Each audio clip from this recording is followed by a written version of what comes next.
With the growth of MMA, it is difficult for Muay Thai fighters or kickboxers to sit back and not try to go collect bigger paydays in the sport.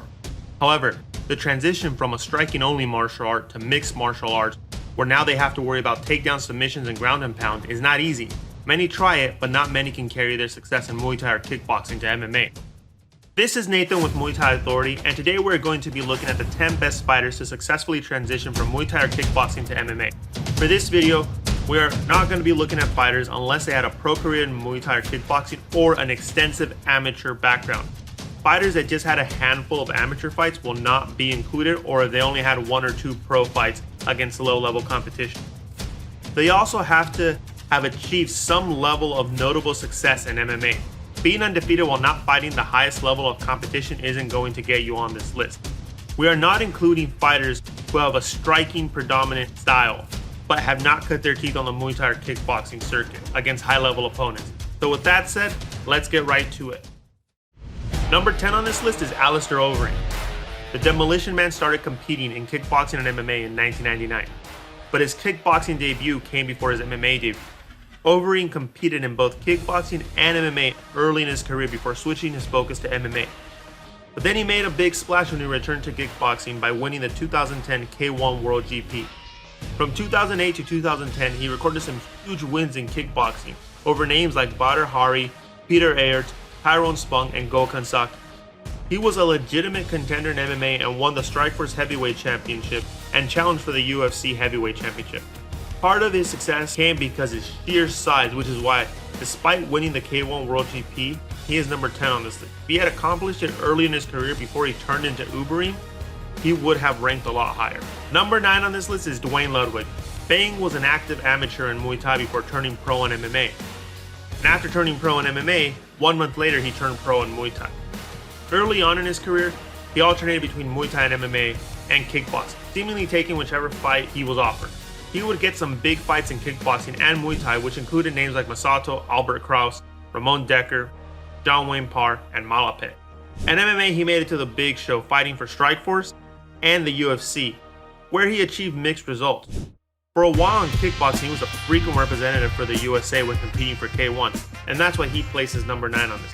Number 8 is Brazil's Cosmo Alexander. The former King's Cup winner had a very successful Muay Thai and kickboxing career in which he competed against the best of the best, including Yotsenkai Fairtex, John Wayne Parr, and Giorgio Petrosian.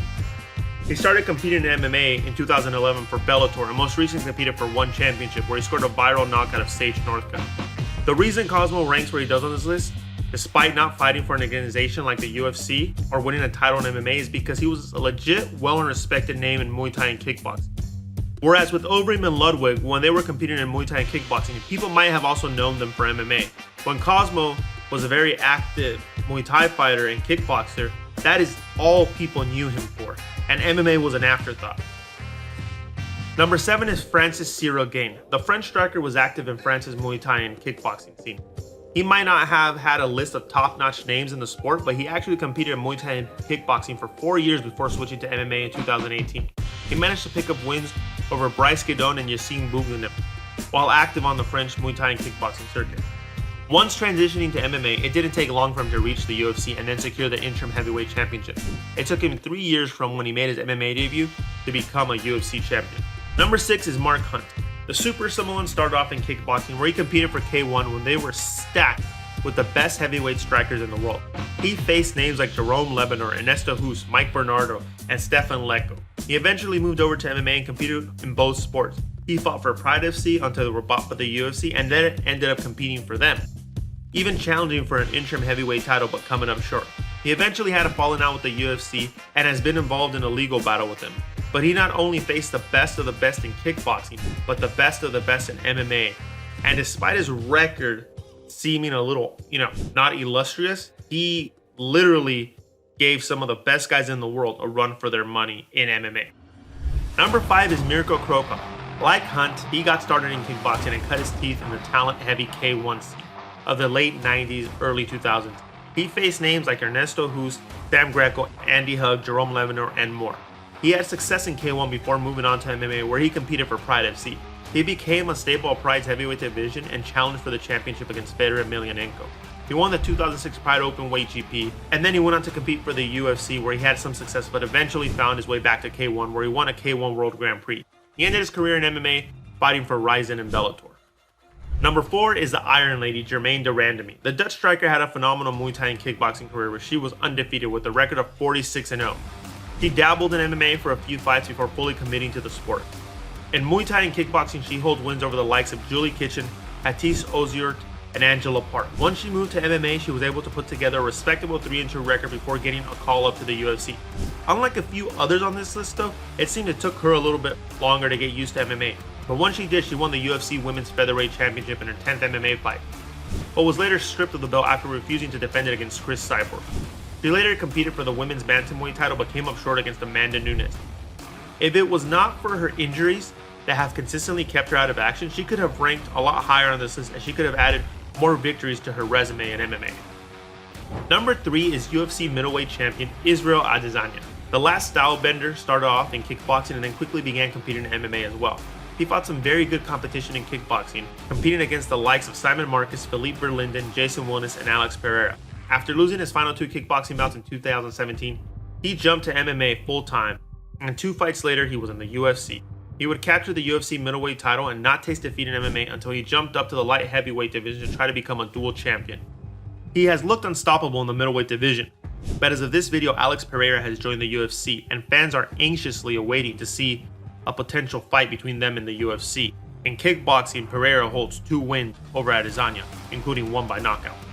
Number 2 on this list is former UFC Women's Champion Joanna Jedrzejczyk. She was as legit as they come when it comes to being a Muay Thai fighter transitioning to MMA. She captured 5 IFMA World Championships at 57 kilograms, and that's really all that needs to be said to legitimize her striking ability. For those of you that don't know, winning an IFMA gold medal in Muay Thai is the equivalent of winning an Olympic gold medal. The person that likely kept her from winning 7 was another UFC champion, Valentina Shevchenko.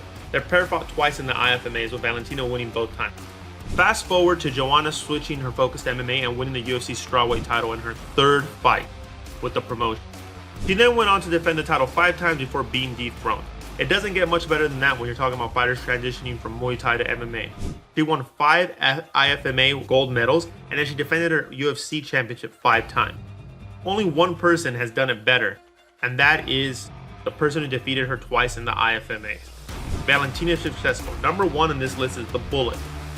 She is the current UFC Women's Flyweight Champion and a 9-time IFMA gold medalist. She was very active in Muay Thai and kickboxing before making the jump to MMA, and even when she started competing in MMA, she continued consistently to compete in Muay Thai and kickboxing.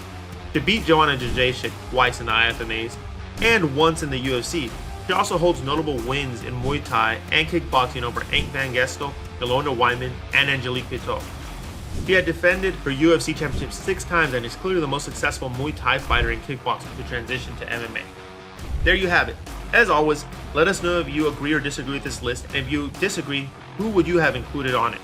Thanks for watching, and make sure to subscribe to the channel and give the video a like. Until next time, this is Nathan with Muay Thai Authority.